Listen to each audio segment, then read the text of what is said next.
Hello everyone. Today we are going to start with the second part of the chapter. In the first part we had already learned about the ideologies which the countries follow. We had learned about socialism, capitalism and communist type of societies. Then we moved on to types of people which exist like liberals, radicals and conservatives. Now today we are going to move into the second part of the chapter which will deal with Russian Revolution.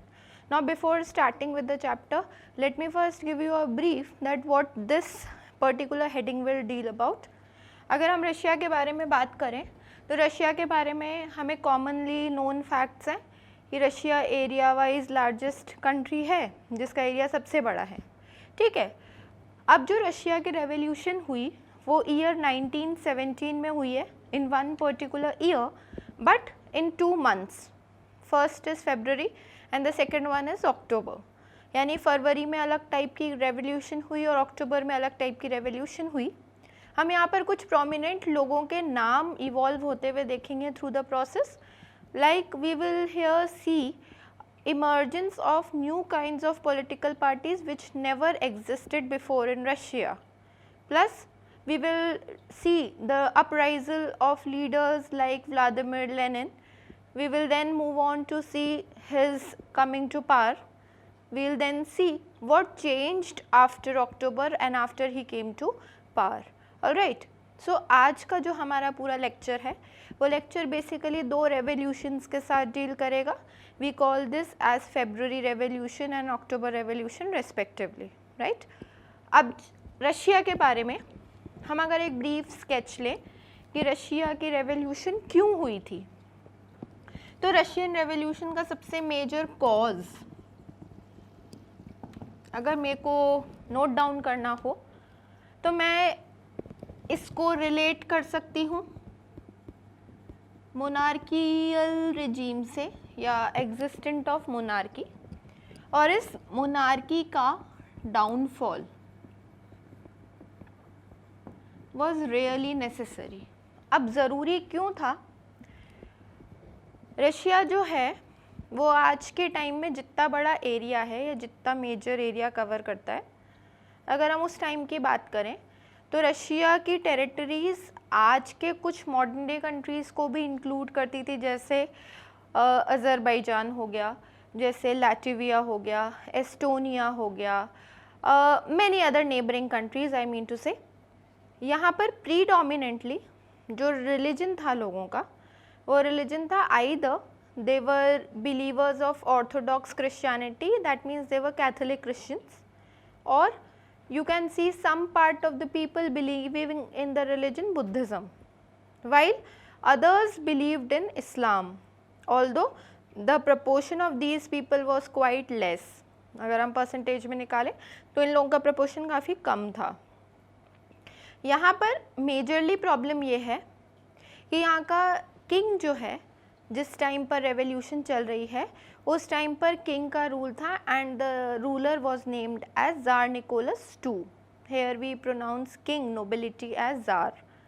So the ruler who started ruling from year 1914 was Tsar Nicholas II. You will somewhere see the spelling Tsar. You will see the spelling Tsar, one and the same thing.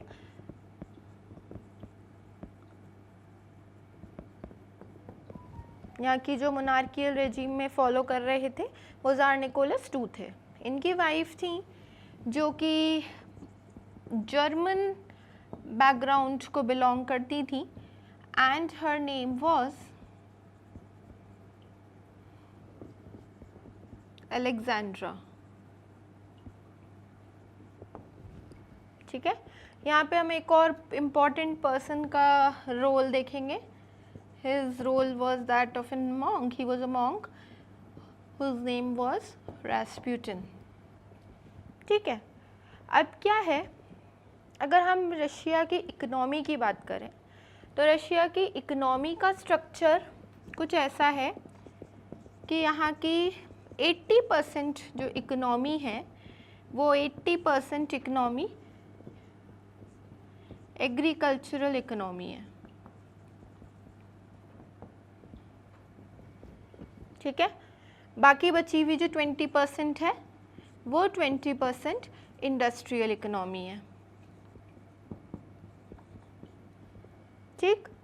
अब जब हम agricultural economy की बात कर रहे हैं तो यहाँ के जो किसान माने गए, जो फार्मर्स थे, वो बाकी वर्ल्ड के फार्मर्स से बिल्कुल डिफ्रेंशिएटेड हैं या बिल्कुल अलग हैं विद रिस्पेक्ट टू, वो लोग एक प्रैक्टिस किया करते थे which was known as mir practice, जिसके बारे में हम आगे पढ़ेंगे। वो मीर प्रैक्टिस की वजह से डिफ्रेंशिएटेड थे from other parts of the world, ठीक है। जब ये एग्रीकल्चरल इकोनॉमी थी तो इसका मतलब यहाँ पर इंडस्ट्रियल डेवलपमेंट कुछ पॉकेट्स में हुआ था, कुछ सर्टन एरियाज़ में हुआ था, और वो जो सर्टन एरियाज़ थे वो दो प्रोमिनेंट इंडस्ट्रियल टाउन थे, एक का नाम था सेंट पीटर्सबर्ग और एक का नाम था मॉस्को, जो कि वहाँ की कैपिटल है, ठीक है। यहाँ पर इंडस्ट्रियल डेवलपमेंट सिर्फ दो रीजन्स में था कि सेंट पीटर्सबर्ग और मॉस्को यहाँ के इंडस्ट्रियल हब थे, जहाँ पर सबसे ज़्यादा डेवलपमेंट देखा जा रहा था। इंडस्ट्रीज़ की लोकेशन हम देख सकते थे। अब ऑलरेडी पहले इंडस्ट्रियल रेवोल्यूशन हो चुकी थी, तो वो इंडस्ट्रियल रेवोल्यूशन का इम्पैक्ट यहाँ पर भी आया। तो यहाँ पर जब इम्पैक्ट आने लगा इन इंडस्ट्रियल टाउन्स में, so this area is rich in natural resources.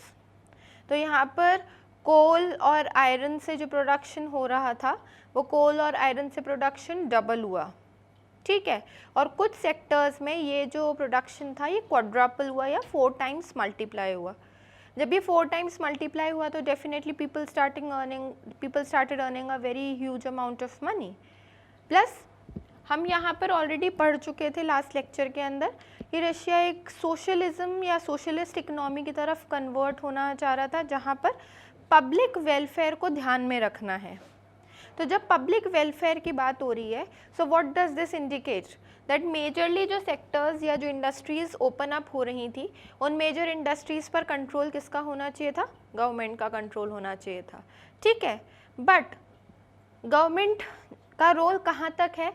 सिर्फ लेबर लॉज पर रेगुलेशन रखना, सिर्फ कुछ रूल्स एंड रेगुलेशंस के ऊपर निगरानी रखना, that's it. For actually working in a better manner or in with much more efficiency, उन लोगों ने भी कॉन्ट्रैक्टर्स हायर कर रखे थे जिनको फैक्ट्री इंस्पेक्टर्स बोला जाता था। अब ये फैक्ट्री इंस्पेक्टर्स जो थे ये कंटिन्यूसली एक्सप्लॉइट करते थे इंडस्ट्रियल लेबरर्स को।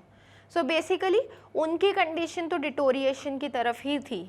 Plus work was done in an industry, पर कुछ लोग या कुछ section of these workers among these people only classified them as more developed and advanced, और वो अपने आप को सुपीरियर कंसिडर करते थे as compared to other people.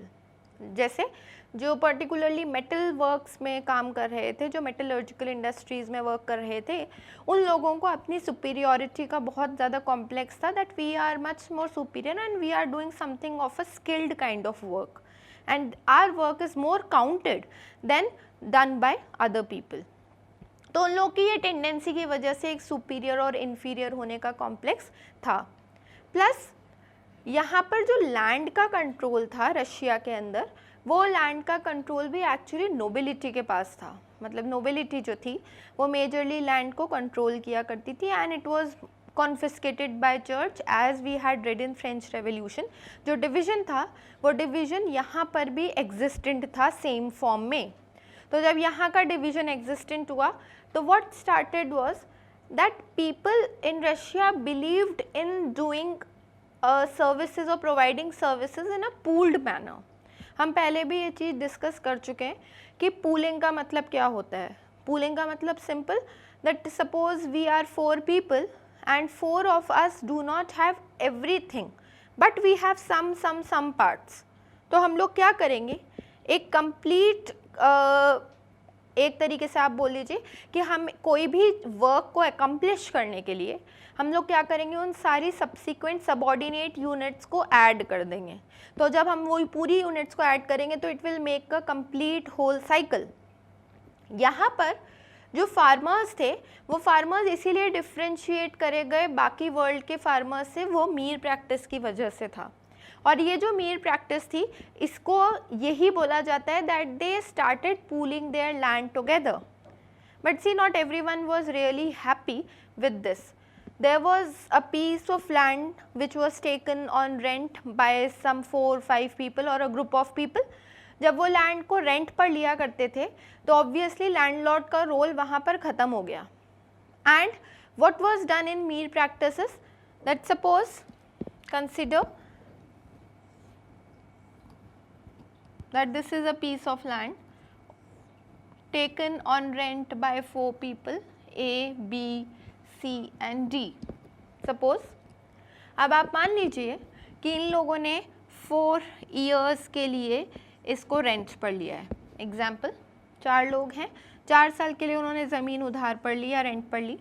अब हुआ क्या कि जब बंटवारा किया गया या डिवाइड किया गया तो person A does not receive very good quality of land. Suppose that he receives average quality. Person B receives very fertile piece of land.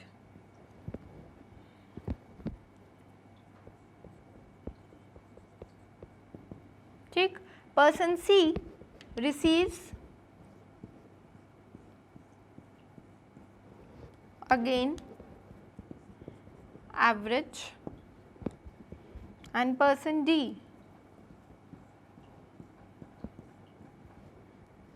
receives fertile land.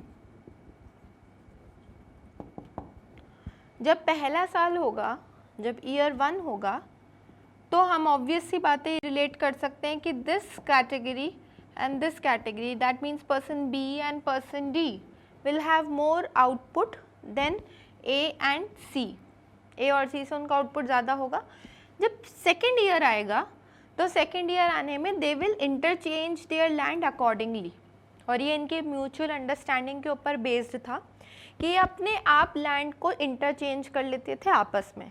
The reason for this was that they wanted to divide profit, और ये जो profit का division होता था, इस profit के division को commune बोला जाता था या फिर मीर बोला जाता था।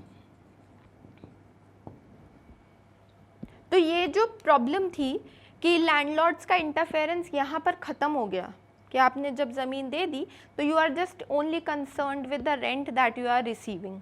It does not matter to you that how many parts they have divided the land into and how they interchange.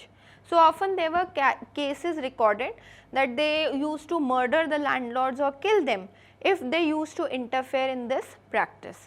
ठीक है, इससे पहले तक, इस रेवोल्यूशन के पहले तक, 1914 से पहले वर्ल्ड वॉर 1 से पहले सारी पॉलिटिकल पार्टीज बैन थी रशिया के अंदर. There was nothing of political activity recorded because जहाँ पर जार का रूल होगा, किंग का रूल होगा, वहाँ पर ये सब चीज़ें एक्टिविटीज़ रिपोर्ट नहीं करी जाती. प्लस जितनी पार्टीज़ एग्जिस्ट करती थी उन सभी पार्टीज़ को इलीगल डिक्लेयर किया हुआ था that these all political parties are illegal. No political party, no trade unions, nothing, no group of any sort to raise your demands. ऐसा कोई ग्रुप नहीं था. ठीक है, अब धीरे धीरे कर कर यहाँ पर ग्रुप्स बनने स्टार्ट हुए. The reason Y groups were formed was, यहाँ पर जो काम करने वाले लोग थे इस सेक्टर में, these were called as industrial workers.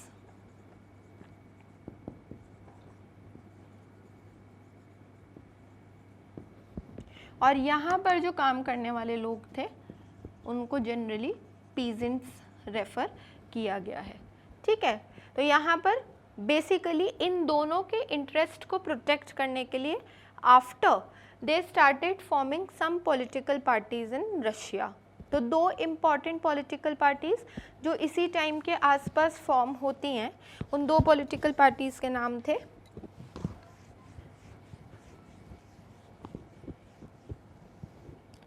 First one was socialist revolutionary party which was formed for the class of peasants.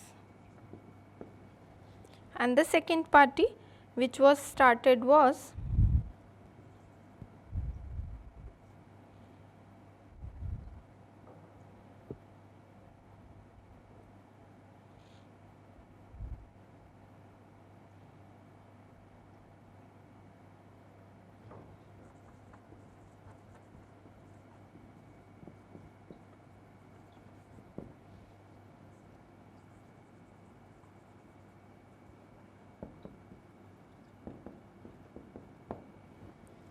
अब जब ये दो पॉलिटिकल पार्टीज फॉर्म हुई तो इन दोनों की फॉर्मेशन से समथिंग और the other in the political scenario changed regarding Russian economy.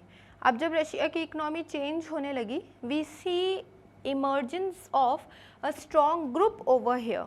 ठीक है, हम इन दोनों पार्टीज़ को एक्चुअली यूनाइटेड नहीं बोल सकते क्योंकि दोनों अलग अलग इंटरेस्ट ग्रुप के लिए वर्क करी थी। सबसे पहली चीज़, एक इंडस्ट्रियलिस्ट के लिए काम करी और एक पीजेंट ग्रुप के लिए काम करी है।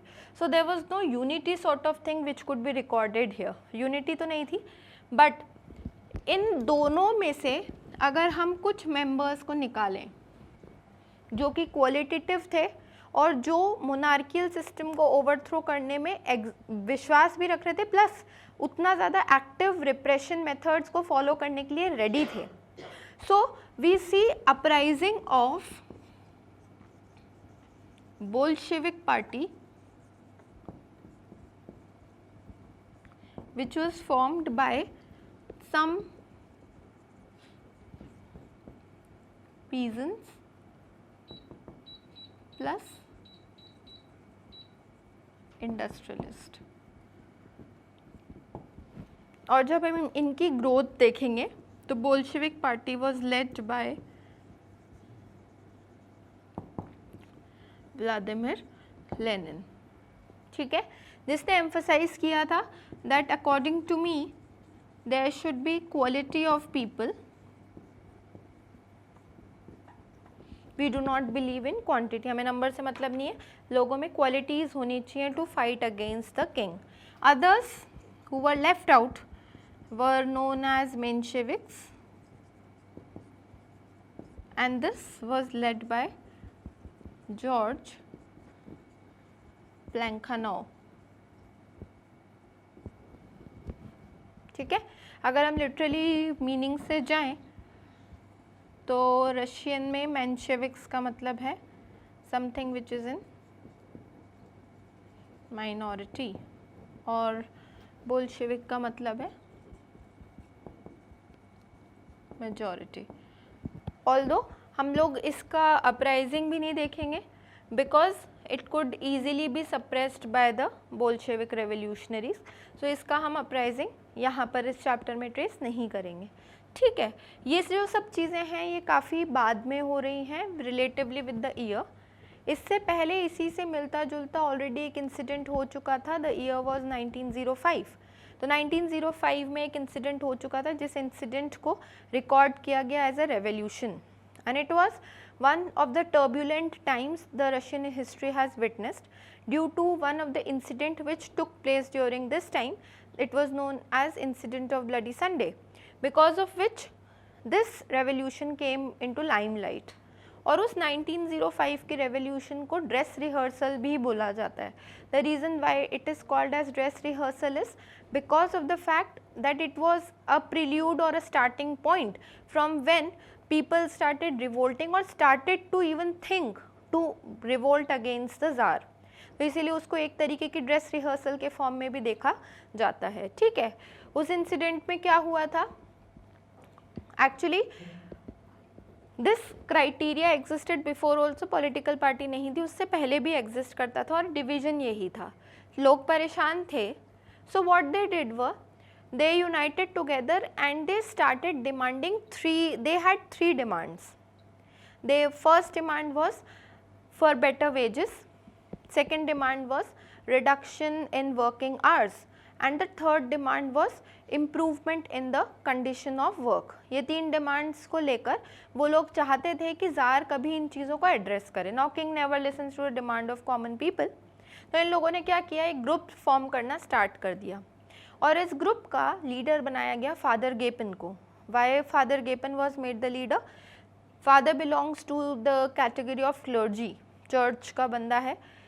ऑब्वियस सी बात है कि people don't dare to go against the religion, so father Gapon को इसका लीडर बनाया गया कि ठीक है, आगे अगर कोई भी तरह की प्रॉब्लम फेस करते हैं so this person will handle it. So what they did were, taking this 3 demands, they started marching towards palace of the king, और वो पैलेस था विंटर पैलेस। जब वो विंटर पैलेस पहुँचे तो वहाँ पर पहुँचने के बाद some of the people earlier intruders informed the king that there is a large mass coming towards the palace and we think that there is something demand wise going on and they are coming here to get their demands fulfilled. So जब ये incident हुआ, so what the king did was he, without listening to the people, he started attacking on these unarmed people, and when he started attacking them, तो इस incident में लगभग 300 लोग घायल होते हैं and 100 people around died. One of the people amongst those who died was this father only, who was firstly shot dead.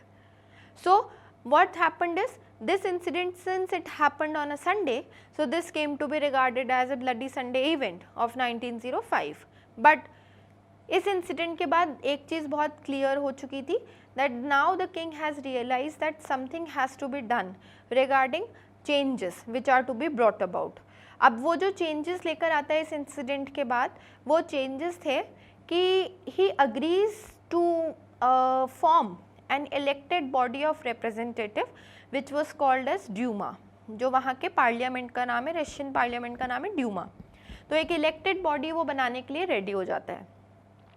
जो first Dumas बनती है, वो फर्स्ट ड्यूमा बहुत कम स्पैन में 75 डेज़ के विद इन ही डिज़ोल्व हो जाती है। द रीज़न सिंपल था कि किंग के काम में टांग अड़ाने के लिए बहुत सारे लोग थे, there were many people who were just pulling legs. So the first Duma was dissolve within 75 days, the second Duma was dissolved within 3 months, and the third Duma which was made from the people who were his ideological followers, that is conservatives. तो तीसरी Dumas जो थी वो काफ़ी लंबे समय तक चलती है और उस लंबे समय में कोई डिस्टर्बेंस नहीं होता, because it was made from the people who believed in his ideologies only and who were ready to say yes or no and nod whenever he said or agrees or disagreed with anything. So third Duma जो थी उसकी packing up नहीं हो पाती। Meanwhile जब यही situation चल रही थी और थर्ड ड्यूमा के साथ ही लोग आगे बढ़ रहे थे, तो ऐसा समय आ जाता है जब इन लोगों को वर्ल्ड हिस्ट्री में या वर्ल्ड लेवल पर पार्टिसिपेट करने का मौका मिलता है, that is from the first world war. तो अभी तक हमने क्या पढ़ा? हमने अभी तक इंसिडेंट ऑफ ब्लडी संडे के बारे में पढ़ा,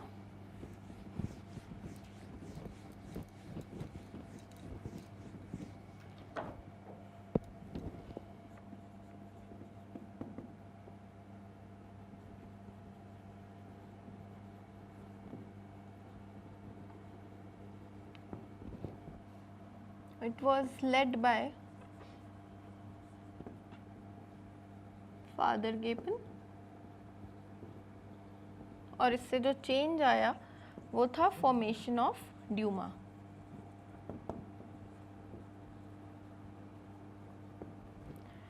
ठीक है, इसके कुछ समय के बाद 1914 में फर्स्ट वर्ल्ड वॉर जो थी वो वर्ल्ड वॉर ब्रेक होती है। फर्स्ट वर्ल्ड वॉर 2 ग्रुप्स के बीच में फाइट हुई थी।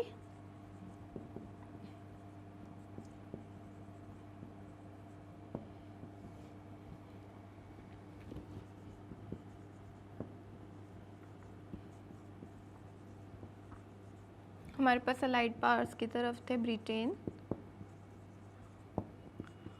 फ्रांस,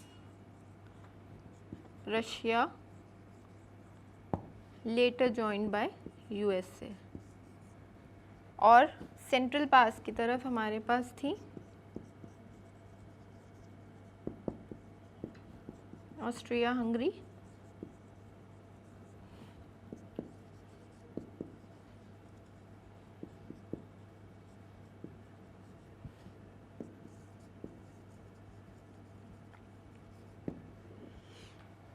जब फर्स्ट वर्ल्ड वॉर फाइट हो रही थी तो 2 ग्रुप्स के बीच में हुई। हमारे पास एक तरफ थी सेंट्रल पास और एक तरफ थी अलाइड पास। अलाइड पास जो थी वो विनर रही हैं, जीतने वाली पावर रही हैं, और जो सेंट्रल पावर्स थी ये सेंट्रल पावर्स लूजिंग थी। ठीक है, हमने अगर आपको याद हो तो पहले ये चीज़ डिस्कस करिए कि यहाँ रशिया का जो ज़ार है, he has wife who is of a German origin, Alexandra, और दोनों ऑपोजिट हैं, मतलब एक दूसरे के एनिमी एंड पर थे। ठीक, बेसिकली जितनी कंट्रीज़ ने पार्टिसिपेट किया है they were just friendship allies, they wanted to maintain friendship allies with each other, तो इसीलिए उन्होंने इस वॉर में पार्टिसिपेट किया था। ठीक है, अब होता क्या है कि जब वॉर स्टार्ट होती है तो वॉर स्टार्ट होने में the king himself decide that we had to send people, Russian people into war. अब जब लोगों को भेजना था तो भेजने के लिए सबसे पहले you require training for the people. यहाँ की आर्मी लार्ज बहुत थी नंबर में, मतलब there were many people who joined it. वो जो ज्वाइनिंग हुई थी वो एक तो फोर्स्ड भी थी, दूसरा जो लोगों ने ज्वाइन किया था उनके अंदर एंटी जर्मन सेंटिमेंट्स इतने ज़्यादा हाई थे that they started naming these places also with different names. Like one of the prominent name changing was done of the industrial town Saint Petersburg. ये सेंट पीटर्सबर्ग एक German name था जिस नाम को जगह का नाम बदलकर पेट्रोग्राड रख दिया गया था। ठीक है, प्लस एंटी जर्मन सेंटिमेंट्स की वजह से लोग जो थे वो एनरोल कर रहे थे without considering their life to be important. तो किंग जो था वो बिना ड्यूमा से कंसल्ट किए, बिना कंजर्वेटिव्स लोगों से कंसल्ट किए ये डिसाइड कर लेता है that yes Russia will go into the war. जब वो डेफिनेटली वॉर में जाते हैं विदाउट एनी ट्रेनिंग, बिना किसी ट्रेनिंग के, तो loss of lifes, casualties reported were very high. बहुत सारी कैजुअलिटीज़ रिपोर्ट करी गई थी आफ्टर द वॉर। एक रीज़न और भी इससे एसोसिएट करके देखा गया, the monk who was Rasputin. वो जो मॉन्क था वो अपने खुद के लिए ऐसा बिलीव रखता था that he had some magical powers and he had some astrological prediction which are always correct. उसके एस्ट्रोलॉजिकल प्रिडिक्शंस हमेशा सही होते थे, ऐसा उसका मानना था। तो जो जारीना थी वो जारीना टोटली रिलाई करती थी रास्पुटिन के कहने पर। अब धीरे धीरे कर जब बातें बढ़ने लगी तो what they did were that they asked Rasputin, when if we want to send Russia into the war, what will be the achievement?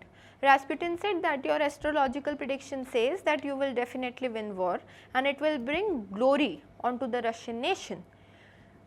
With this belief they sent in people, but वहाँ पर पहुँचकर लोग ज़्यादा trend थे, ज़्यादा better of condition में थे। दो Russia is on the winning and, जीतने वाली पावर्स पर है, but it is not because of their effort, no, it is because of the efforts of France, Britain and later joined by USA, one of the big superpowers. This joined because of which it was declared as the winner.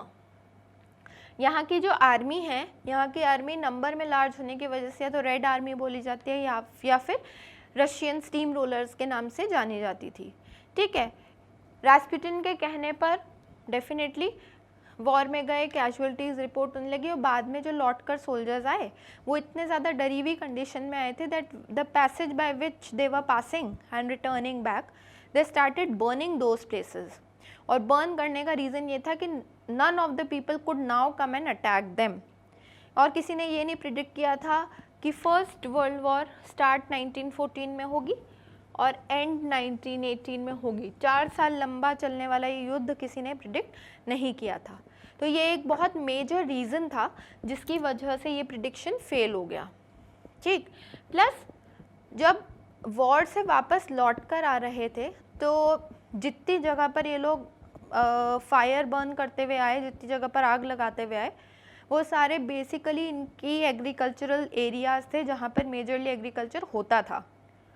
तो जब ये लोग इतना ज़्यादा destruction करते हुए आए तो डेफिनेट सी बात है कि क्रॉप्स का फेलियर कॉमन हो गया था और उस साल यहाँ पर क्रॉप्स को लेकर काफ़ी ज़्यादा मारामारी थी and there was widespread destruction which could be recorded during this particular period of time. ठीक है, अब धीरे धीरे कर समय ऐसे ही आगे बढ़ता है। वॉर ख़त्म होने ही वाली थी, उससे पहले यहाँ पर 1917 में ही रेवोल्यूशन जो थी वो स्टार्ट हो जाती है and this revolution was started in the month of February।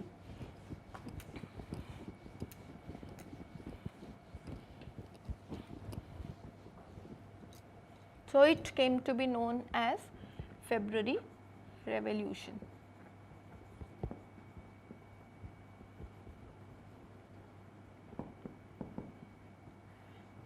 और जो ईयर जब ये स्टार्ट हुई थी दैट वाज 1917।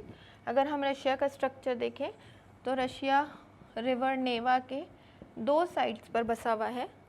जो इसका लेफ्ट हैंड, जो इसका राइट बैंक है और इसके लेफ्ट बैंक है, ठीक है। अगर हम रिवर नेवा की बात करें तो रिवर नेवा का जो लेफ्ट बैंक था, this left bank was regarded as the fashionable side, wherein there was a winter palace,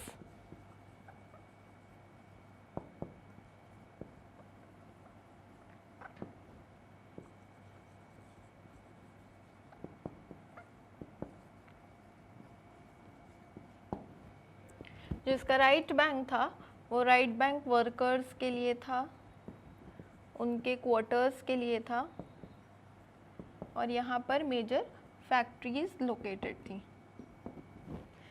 तो one of the days on which February revolution was started it started with 22 of Feb. 22 फरवरी को right hand पर one of the factories के अंदर lockout हो जाता है। अब जितने लोग ऑब्वियसली फैक्ट्रीज में वर्क कर रहे थे when a lockout was conducted, तो जितने लोग थे वो सारे बेरोजगार हो जाते हैं, ठीक। 23 फरवरी को इन्हीं लोगों की सिंपैथी में जो लॉकआउट हुआ था, 50 फैक्ट्रीज के जो वर्कर्स थे दे वेंट ऑन स्ट्राइक। इस दिन क्योंकि फीमेल्स का पार्टिसिपेशन बहुत ज़्यादा देखा गया, इसीलिए इसको उनके कैलेंडर के हिसाब से इंटरनेशनल वुमेन्स डे के फॉर्म में सेलिब्रेट किया जाता है, ठीक। नेक्स्ट 2 दिन 24 एंड 25 ऑफ फेब डिमॉन्स्ट्रेटर्स जो थे वो रोज़ डिमॉन्स्ट्रेट करने के लिए आते थे and demonstrators collected on the street.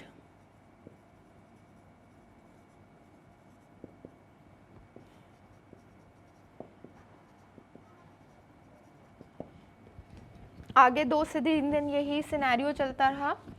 27 of February को the police headquarters were ransacked and they were looted.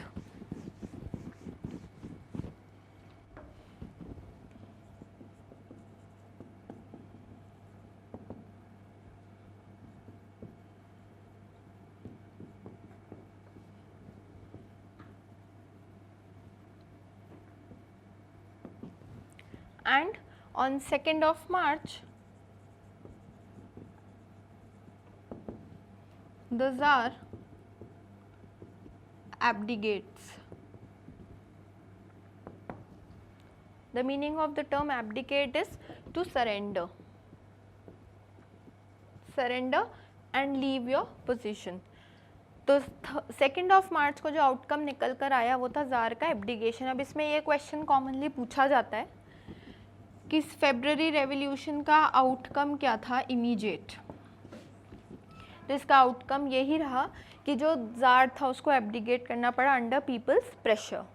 जब जार एब्डिकेट करता है तो डेफिनेट सी बात है, since he is the ruler, तो अब यहाँ पर कोई रूलर नहीं है। And one more thing we had discussed earlier Bolsheviks के बारे में।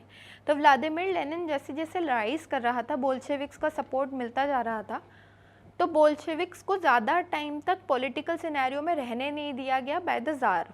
The reason was that it started questioning its autonomy. वो उसकी ऑटोनॉमी को क्वेश्चन करने लग गया था।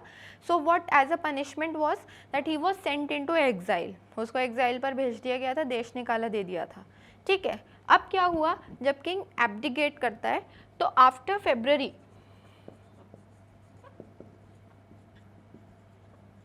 कुछ चेंजेस थे जो रिकॉर्ड करे गए।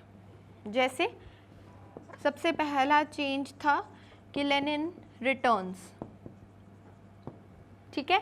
वापस आने के बाद वो अप्रैल के मंथ में एक थीसिस सजेस्ट करता है which is known as April thesis, in which he put forth 3 demands The first one was war to be brought to a close. Second change था banks nationalized. और थर्ड चेंज जो April thesis में लेकर आता है, that change was that land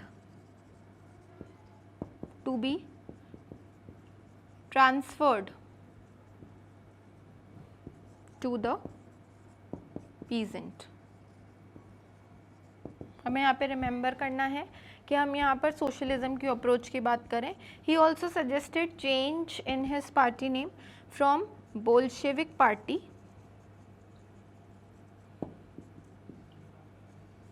to communist party. ठीक है. अब नेक्स्ट होता क्या है कि जब ये अप्रैल थीसिस सजेस्ट करी जाती है और ये पार्टी का नाम चेंज सजेस्ट किया जाता है, people were not ready to accept him. क्यों? क्योंकि यहाँ पर already formation of dual government हो चुका था.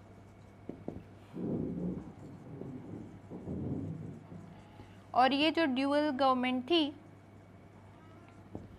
इसको बोला गया है प्रोविंशियल गवर्नमेंट, जिसमें दो ग्रुप्स ने मिलकर इसको बनाया था.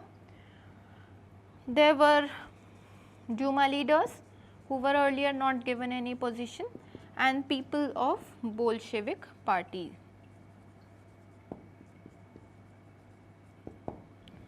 ठीक है. बट आफ्टर रिटर्निंग लेनिन लगातार लोगों का ट्रस्ट गेन करने की कोशिश कर रहा था. तो वो बोलता है कि इन लोगों पर कभी विश्वास मत करना. दीज ड्यूमा लीडर्स, इन लोगों ने ड्यूअल गवर्नमेंट फॉर्म तो कर ली है बट ये लोग ट्रस्ट वर्दी नहीं है. The reason why they are not trustworthy is that earlier when they were required, तो कंजर्वेटिव्स ने कभी अपनी आइडियोलॉजी चेंज नहीं करी. अब अगर आज ये लोग इस ड्यूअल गवर्नमेंट का पार्ट बने हैं किसी इलेक्टेड बॉडी का, तो यहाँ पर इस इलेक्शन के प्रोसेस से this does not give them assurance that they will be like this. और लगातार जैसा जैसा अनफॉर्चुनेटली फॉर देम जैसा जैसा लेनिन लोगों को बोलता गया, वैसी वैसी चीज़ें जो थी वो आइडियली सच भी होती गई and he started then gaining trust on the people. अब ये पॉसिबल कैसे हुआ? ये पॉसिबल इस रीज़न से हुआ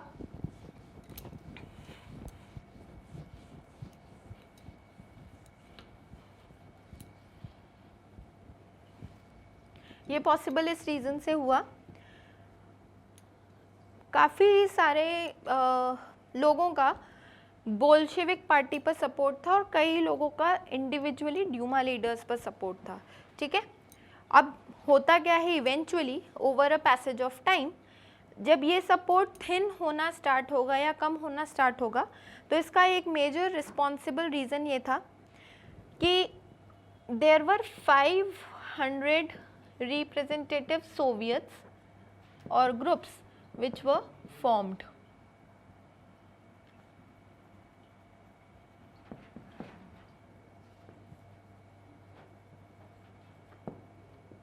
और जो ये लोग थे ड्यूमा लीडर्स, इन्होंने इनका इन्फ्लुएंस, बोल्शेविक्स का ग्रोइंग इन्फ्लुएंस कम करने के लिए जो लीडर्स थे, बोल्शेविक लीडर्स, उनको अरेस्ट करना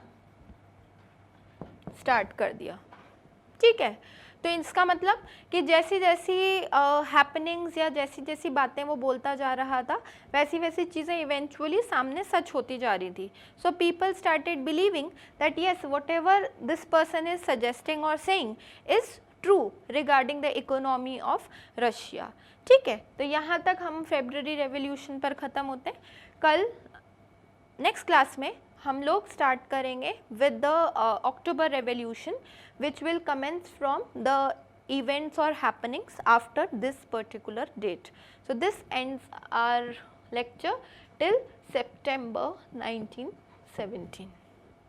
Thank you so much.